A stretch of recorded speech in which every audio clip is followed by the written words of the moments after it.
النهارده ان شاء الله هعمل معاكم وصفه سهله جدا وبسيطه وخفيفه في نفس الوقت ومش هتوقفك في المطبخ اكتر من نص ساعه.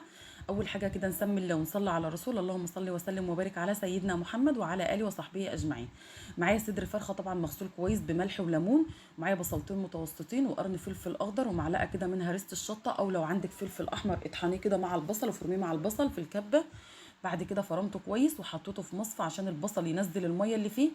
ومعايا صدر الفرخه كده اقطعه مكعبات صغيره، وهنفرمه فرم ناعم جدا، لازم تفرميه فرم ناعم.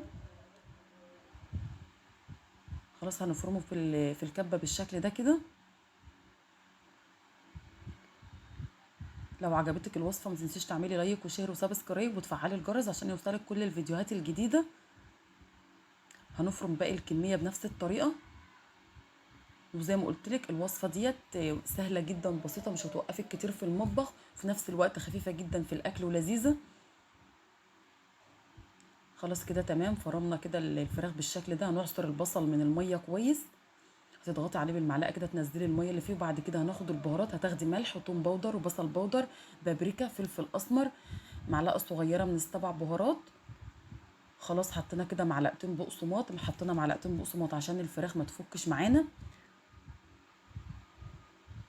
خلاص هنبدا نكورها بالشكل ده كده.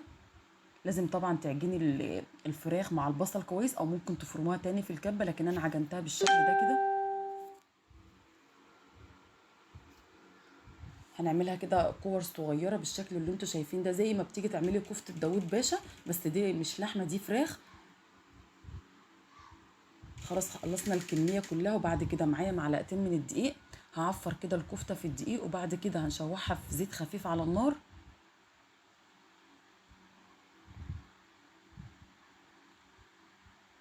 خلاص كده هنروح في طاسه على النار، خدت فيها حوالي معلقتين من الزيت، وهبدا كده اشوح فيها الكفته.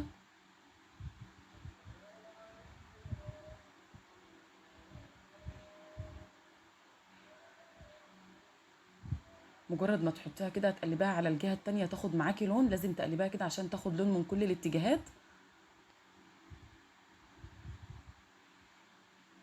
شايفين ما شاء الله اللون بتاعها عامل ازاي. خلاص كده بعد ما خلصنا الكفته كلها، رحت برضو على النار خدت شويه من الزيت، وهاخد بصلايه متقطعه قطع صغيره. هنشوح كده البصل.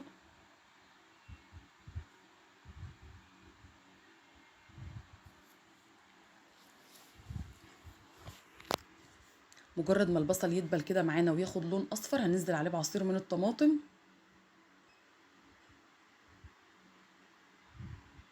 شايفين ان احنا عايزين اللون بتاع البصل يكون كده، ما تحمروش اكتر من كده. خدت كده معلقتين من الصلصه، هقلبهم كده كويس. لما بتكوني بتحطي صلصه حطها كده في الاول عشان تطلعي الماده الحافظه اللي فيها، هتدي لها كده تشويحه مع البصل. وبعد كده هنزل بعصير الطماطم.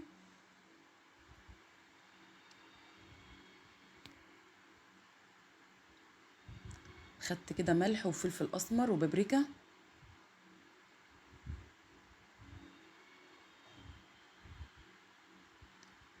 وهنسيب الصلصه تستوي كويس.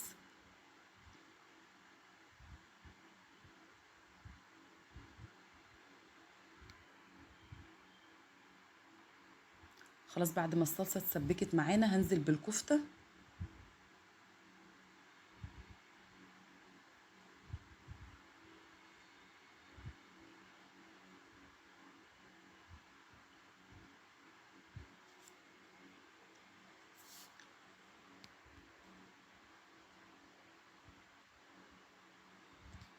وهنزل عليها بكوبايه كده من الميه، وهغطي عليها واسيبها لمده 10 دقايق. هتستوي معانا، مش هتاخد وقت خالص.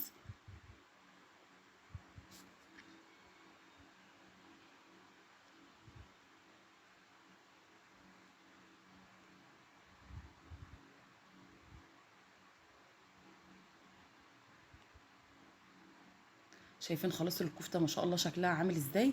طبعا سلقت مكرونه دي مكرونه سباكيتي، سلقتها كده بميه وملح، يعني مكرونه بيضه عاديه جدا.